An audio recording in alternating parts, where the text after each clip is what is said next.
రోజుల్లో soft skills నేర్పరు. బాగా మార్పులు రావడం నేర్పుతాడు, కోర్ సబ్జెక్టులు నేర్పుతారు. కార్పొరేట్ సెక్టర్ దగ్గర అది మార్కెటింగ్ కావచ్చు, మేనేజ్మెంట్ కావచ్చు, ఫైనాన్స్ కావచ్చు, ఐటీ కావచ్చు, ఐటీ ఎనబుల్డ్ సర్వీసెస్ కావచ్చు, సాఫ్ట్వేర్ కావచ్చు. దేంట్లోకి వెళ్ళా సరే నువ్వు మేధస్సు ఉంది అంటే నువ్వు ట్రై చేసిన ప్రాజెక్ట్ ఎవరికైనా ఎక్స్ప్లెయిన్ చేయాలి.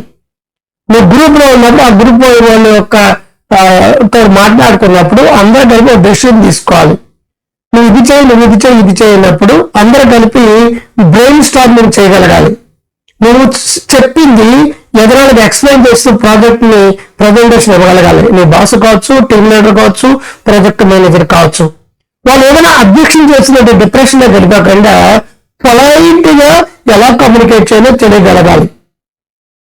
ఇంకా భార్యతో ప్రాబ్లం ఉండొచ్చు, పిల్లలతో ప్రాబ్లం ఉండొచ్చు, నువ్వు బాస్ తోటి ప్రాబ్లం ఉండొచ్చు, కొలిగ్తో ప్రాబ్లం ఉండొచ్చు. నువ్వు డిఫరెంట్ లాంగ్వేజ్లతో కలిపి పనిచేయాలి. గ్లోబల్ మ్యాన్ నువ్వు స్పానిష్ వాటితోటి, డెన్మార్క్ వాటితోటి, అమెరికా వాటితోటి, ఆస్ట్రేలియా తోటి పనిచేయవలసి వస్తుంది. క్రాస్ కల్చరల్ వేరియేషన్స్ ఉంటాయి. So time management, stress management, interpersonal relations, communication skills, email etiquette, message etiquette, social media etiquette, messenger etiquette, ఇవన్నీ ఉంటాయండి. ఇవన్నీ తెలుసుకున్నప్పుడు మొదటి 3-4 ఏళ్ళు నువ్వు ఎలా ఉన్నా 10 ఏళ్ళు తిరిగినప్పుడు నువ్వు ఎలా ఉంటావంటే టాప్ ర్యాంకర్ కంటే 2-3 రెట్లు జీతంలో ఎక్కువ ఉంటావు. జీతంతో పక్కన పెడితే నీ యొక్క వైభవం అనేది అలా అలా అలా అలా అలా పెరుగుతూనే ఉంటుందండి. కొన్నేళ్ళు అయినప్పటికీ నువ్వు వెళ్ళాలి ఉంటావు, ఒక పెద్ద అద్భుతమైన గేటెడ్ కమ్యూనిటీలో ఉంటావు, నీకు కార్లు ఉంటాయి, బంగ్లాలు ఉంటాయి, అన్నీ ఉంటాయి. కొన్ని స్కిల్స్ లేకపోవడం వల్ల మేధావాళ్ళు వెనబడిపోయాడు. ఆ స్కిల్స్ మీరు నేర్చుకోవాలి. స్కిల్స్ ఎలాగ మీరు నేర్చుకుంటున్నారో mechanical engineering, IT engineering, Python, Java ఏవేవో నేర్చుకుంటున్నారు కదా. ఈ విషయంలో మేధావులు అందరూ వెనకబడిపోయారు.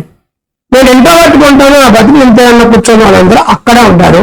ఈ స్కిల్స్ ఏవైతే ఉన్నాయో ఆ స్కిల్స్ నేర్చుకునే వాళ్ళు గొప్పలు అవుతారు. మీరు ఈ స్కిల్స్ నేర్చుకోవాలని అనుకుంటే ఇమీడియట్ గా నేర్చుకోండి. ఎక్కడ జాయిన్ అవుతారో మీ స్కూల్లోనో, కాలేజీలోనో, ఆన్లైన్ మరొకటి నేర్చుకోండి. నేను చాలా వీడియోలో గత 10 ఏళ్ళలో నెంబర్ ఆఫ్ టైమ్స్ నేను సాఫ్ట్ స్కిల్స్ యొక్క ఇంపార్టెన్స్ చెప్పాను. మీకు హార్డ్ స్కిల్స్ ఉన్నాయి, డబ్బాలో ఎల్సీపీలో చేస్తారు. నువ్వు బాడీ లాంగ్వేజ్, వెబ్ లాంగ్వేజ్, టోనబిలిటీ ఎప్పుడు ఎక్కడ ఎలా ఉండాలి, ఏ విధమైన ఈమెయిల్ ఎవరితో మాట్లాడేటప్పుడు ఇవ్వగలగాలి, బంధాలు అనుబంధాలు రిలేషన్షిప్ క్రిటికల్ థింకింగ్